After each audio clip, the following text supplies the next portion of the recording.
ಹೀಗೆ ಮಾಡಿದ್ರೆ ನಮ್ ಕೆಲ್ಸ ಕೃಷ್ಣಾರ್ಪಣ. ಹೂಗಿಗೆ ಹೆದ್ರು ಭೂಮಿ ಪಾತಾಳ ಕಣೋ. ಏನ್ ಮಾಡಿ ನಾನು ಹೇಗೆ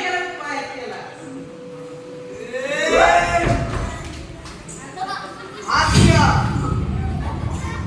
ನನಗೇ ಹಾಸ್ಯ. ಇಂದ್ರನ ಲೋಕವನ್ನೇ ಅಲುಗಾಡಿಸಿದ ನನಗೆ ಇನ್ನು ನನ್ನ ಸಭೆಯಲ್ಲಿ ನನ್ನ ಸೇವಕರಿಂದಲೇ ಹಾಸ್ಯ.